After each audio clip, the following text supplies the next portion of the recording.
नमस्कार, मेरा नाम है अमिताभ और दृष्टि आईएएस के इन-डेप्थ श्रृंखला में एक बार फिर से आपका स्वागत है। आज हमारी चर्चा का विषय है मनरेगा से संबंधित। जी हाँ, वही मनरेगा जो विश्व के सबसे बड़े रोजगार कार्यक्रमों में से एक है। हमारे ग्रामीण क्षेत्र में कैसे सुरक्षा मुहैया कराई जाए, कैसे वहां का बुनियादी ढांचा विकसित हो, कैसे वहां आजीविका के बेहतर साधन उपलब्ध हो, इसके लिए मनरेगा योजना चलाई गई। वास्तव में इसने काफी सफलता भी अर्जित की और बहुत सारी चुनौतियों का सामना यह मौजूदा परिस्थितियों में भी कर रहा है। इन्हीं चुनौतियों से निपटते हुए उस दिशा में कुछ कदम भी बढ़ाए जाते हैं और इन्हीं कदमों में एक कदम बढ़ाया गया है और उसी संदर्भ को लेकर हम आपके सामने उपस्थित हैं। तो आइए देखते हैं क्या है आज का संदर्भ और शुरू करते हैं अपनी चर्चा। मनरेगा श्रमिकों के लिए आधार से जुड़ा वेतन अनिवार्य। मनरेगा श्रमिकों के लिए आधार से जुड़ा वेतन दिया जाता रहा है, लेकिन इसको अनिवार्य बनाने की एक अंतिम तिथि की बात की गई है। तो आज का हमारा शीर्षक यही है, समझेंगे सबसे पहले उनको किन बिंदुओं के अंतर्गत, उन बिंदुओं को सबसे पहले देखते हैं। तो सबसे पहले खबर देखेंगे, फिर देखेंगे ये चर्चा में क्यों है, क्या है एबीपीएस, उसको समझेंगे, इसके लाभ क्या हैं, क्यों इसको लाने की आवश्यकता पड़ी, फिर मनरेगा के बारे में कुछ तथ्य और अंत में अभ्यास प्रश्न हमारी परिपाटी है। सबसे पहले अगर खबर की बात करें तो खबर है द हिंदू अखबार से, आधार लिंक्ड पे becomes mandatory for MNREGA workers, अर्थात मनरेगा के श्रमिकों के लिए आधार आधारित जो है वेतन भुगतान उसको अनिवार्य बनाने की बात की गई है। अब चर्चा में क्यों है इसको देखते हैं। जैसा कि खबर से ये स्पष्ट है कि चर्चा में इसीलिए है क्योंकि आधार आधारित प्रणाली के माध्यम से अब सभी मनरेगा के मजदूरों को पेमेंट करने की बात को अनिवार्य बना दिया गया है। हालांकि इससे पहले ये तिथि कई बार बढ़ाई गई आगे की तिथियों तक कि अनिवार्य फला तिथि तक होगा, लेकिन ये 5वीं बार ऐसा है जब वो तिथि समाप्त हो गई। अगर इससे पहले बात करें तो 1 फरवरी, 31 मार्च, 30 जून, 31 अगस्त के बाद 31 दिसंबर वो तिथि निर्धारित की गई थी, जिसके बाद अब इस प्रक्रिया को बंद किया गया। अब यहां से ये कहा जा रहा है कि अब आधार आधारित प्रणाली के माध्यम से ही मनरेगा मजदूर जो है उनके वेतन का भुगतान किया जाएगा।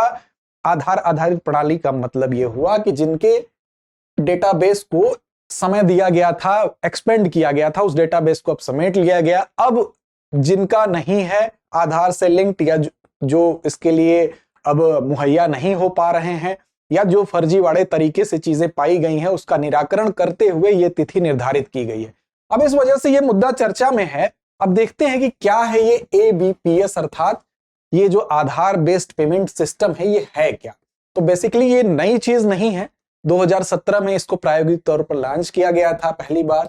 और वहीं से बेसिकली होता क्या है कि जो पेमेंट किया जाता है उस पेमेंट में हस्तांतरित करने के लिए क्या किया जाएगा कि जो प्राप्तकर्ता होगा उसके पहचान के लिए जो 12 अंकों का आधार नंबर है उसका इस्तेमाल किया जाएगा।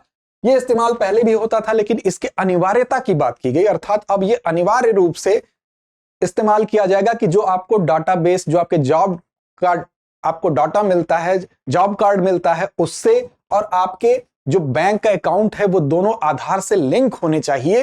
अर्थात आपकी पहचान के लिए अब इसकी अनिवार्यता है, बिना इसके नहीं हो पाएगा आपका भुगतान। अब देखिए, ये जॉब कार्ड और बैंक खाता दोनों ही आपका आधार से लिंक होना है, इसकी अनिवार्यता की बात की जा रही है 31 दिसंबर के बाद से, अर्थात नए साल से। अब देखिए, अगर इसकी बात करें हम कुल पंजीकृत एक आंकड़े को हम देखते हैं, तो जो कुल पंजीकृत श्रमिक है अगर उनको देखा जाए मोटा मोटी तो 25.25 करोड़।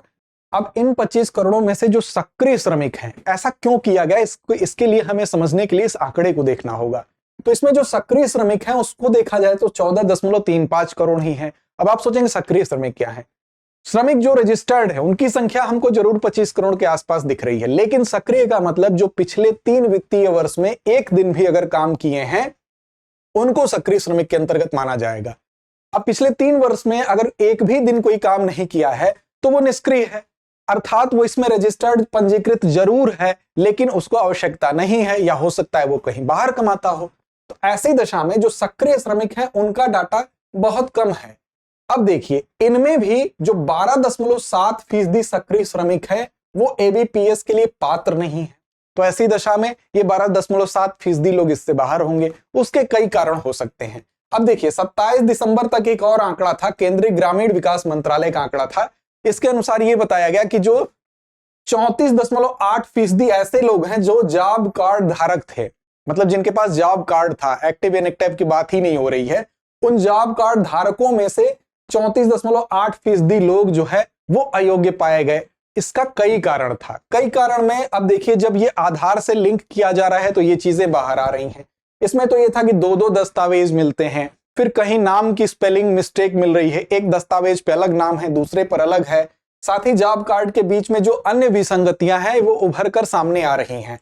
साथ ही जैसे श्रमिकों के नाम की अलग अलग जो वर्तनी है, उसके साथ साथ आप देखेंगे बहुत से ऐसे लोगों की तादाद भी है जो कि काम करने के लिए ही तैयार नहीं है।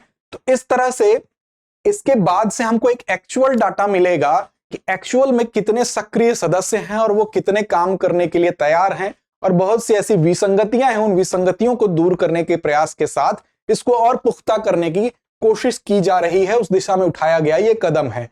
अब क्या क्या लाभ होंगे उस लाभ पर एक नजर डालते हैं। देखिए, इसके लाभ ये हैं कि समय पर मजदूरी भुगतान हो सकेगा, इसलिए ये प्रयास किया जा रहा है।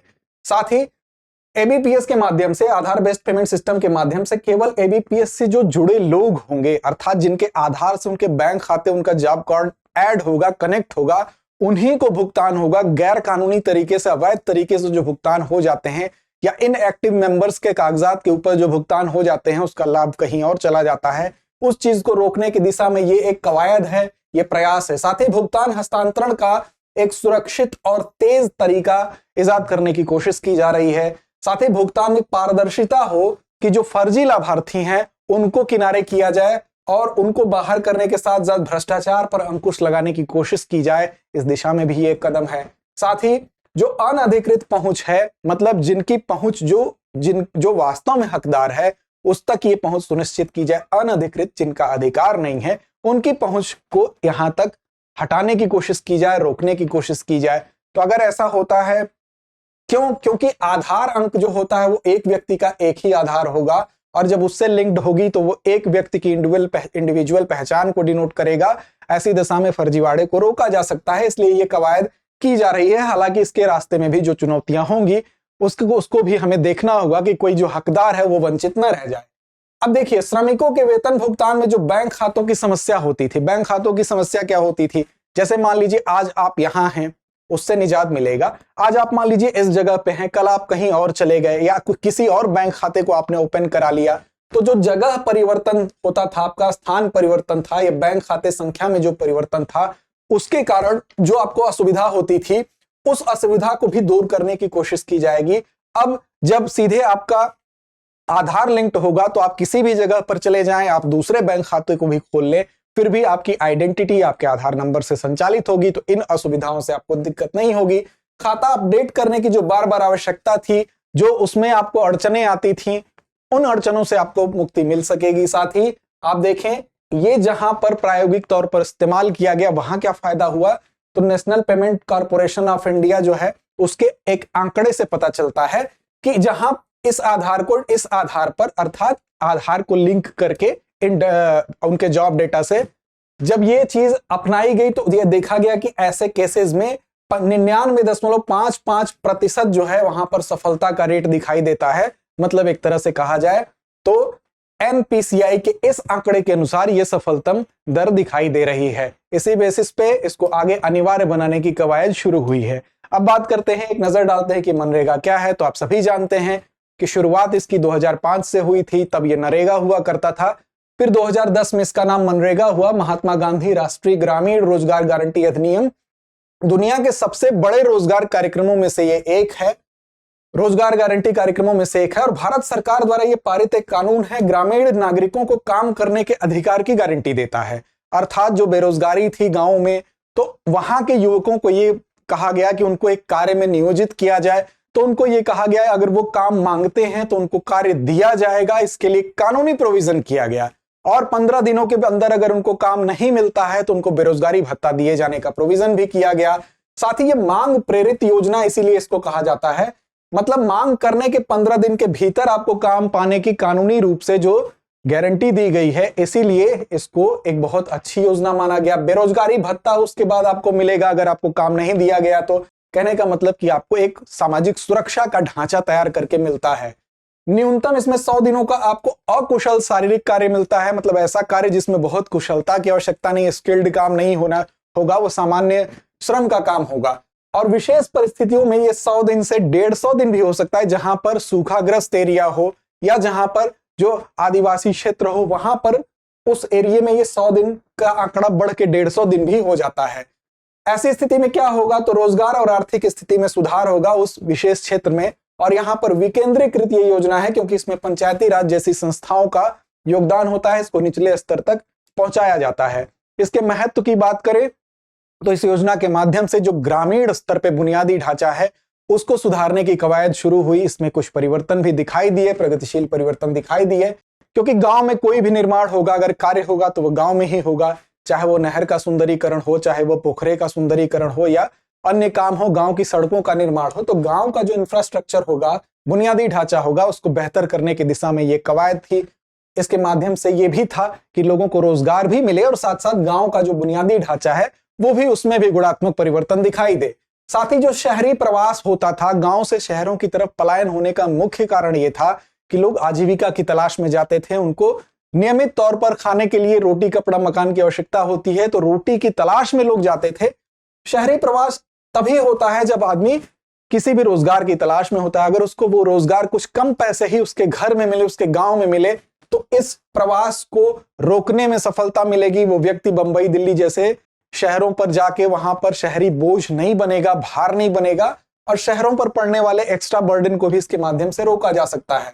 साथ ही ग्रामीण गरीबों की आजीविका में भी सुधार होगा, क्योंकि इससे जो पैसे मिलेंगे उससे वहां का पोषण स्तर सही होगा, बच्चों में कुपोषण की समस्या नहीं मिलेगी, और जो ग्रामीण स्तर पे जो गरीबी देखी जाती है उसमें बेहतर करने के लिए काफी योगदान इस योजना का होगा। साथ ही कानूनी अधिकार के तौर पर यह योजना मिली और साथ ही इसमें हर स्तर पर एक जवाबदेही तय की गई, इसलिए भी इस योजना का लाभ हमको सकारात्मक दिखाई दिया। हालांकि रास्ते में बहुत सारी चुनौतियां हैं, उन चुनौतियों पर एक एक करके समय समय पर हमारी सरकारें निपटती रही हैं और हम सब के समग्र प्रयास से इसमें आगे की और बेहतर राह बन सकती है। चुनौतियां क्या थी उसमें चुनौतियां, तो मुख्य रूप से जो सबसे बड़ी चुनौती थी वो थी धन के वितरण में देरी और अपर्याप्तता।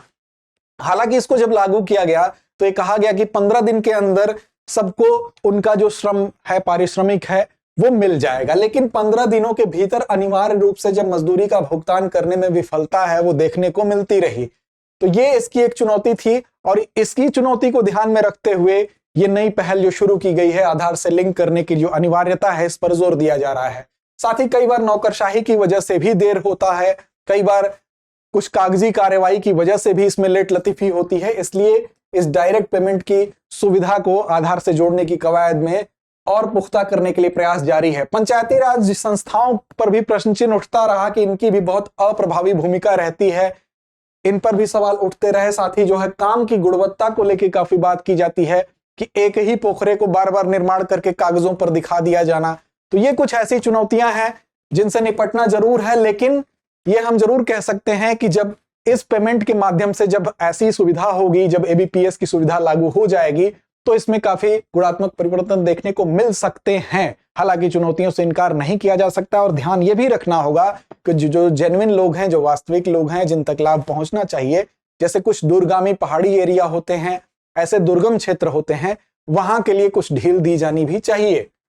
तो ये कुछ चुनौतियां थी। अंत में हमारी परिपाटी अभ्यास प्रश्न की होती है, तो अभ्यास प्रश्न की तरफ आते हैं। आज का अभ्यास प्रश्न है कि मनरेगा के तहत वित्तीय वर्ष में कम से कम कितने दिनों की गारंटीकृत मजदूरी रोजगार प्रदान करके ग्रामीण क्षेत्रों में आजीविका सुरक्षा में वृद्धि का प्रयास किया जाता है। ऑप्शन ए 80 से 100 दिन, ऑप्शन बी 60 से 80 दिन, ऑप्शन सी 100 से 150 दिन, ऑप्शन डी इनमें से कोई नहीं। उम्मीद है आप इसका जवाब सही देंगे, सटीक देंगे। लड़ते रहें, अपने लक्ष्य की ओर बढ़ते रहें। आप सभी को नव वर्ष की ढेर सारी शुभकामनाएं। धन्यवाद।